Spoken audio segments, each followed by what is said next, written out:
உன் கூட இருக்கிறேன் என்று வாக்கு கொடுத்த ஆண்டவர் வீட்டில் மாத்திரம் இல்லை, நீங்கள் சர்ச்சுக்கு போகும்போது மாத்திரம் இல்லை, நீ போகிற இடம் எங்கிலும். நீங்கள் படிக்கிறீங்களா, ஸ்கூலுக்கு காலேஜுக்கு போகும்போது கூடவே இயேசு வருவாராம்.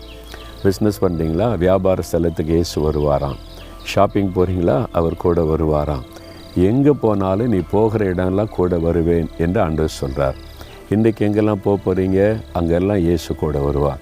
இயேசு நம்ம கூடவே இருந்தார்னு வைங்களேன், நம்முடைய லைஃப் ஸ்டைலே மாறிடும்ல. அவர் என் கூடவே இருக்கிறாரே, அவருக்கு பிரியமில்லாத செய்யக்கூடாது, அவருக்கு பிரியமில்லாத பார்க்கக்கூடாது, அவருக்கு பிரியமில்லாத இடத்தை போகக்கூடாது என்று நம்மளை அறியாமலேயே நமக்குள்ள ஒரு பரிசுத்தம் உண்டாகும். அதனால தான் எப்பொழுதும் இதை நம்ம விளங்கி கொள்ளணும். இயேசு கிறிஸ்து என் கூடவே இருக்கிறார், எனக்கு வாக்கு கொடுத்திருக்கிறார், நான் போகிற இடத்துல எல்லாம் என் கூட இருப்பார்.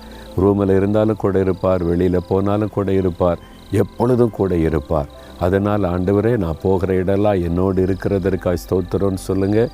எப்பொழுதும் அதை நினைவில் வைத்து கொள்ளுங்கள். நான் எங்கே போனாலும் என் கூட ஒருவர் வருகிறார், நான் தனிமையாக எங்கும் போகலை, அவர் என் கூட வருகிறார் என்ற அந்த விசுவாசத்தோடு நாம் வாழ வேண்டும். சரியா? அப்போ இன்றைக்கு நீங்கள் போகிற எல்லா இடத்திலும் இயேசு கூடவே இருந்த நடத்த போகிறார். தகப்பனே, நீர் எங்களோடு இருக்கிற ஆண்டவர் எத்தனை பெரியவர், நல்லவர், உமக்கு ஸ்தோத்திரம்.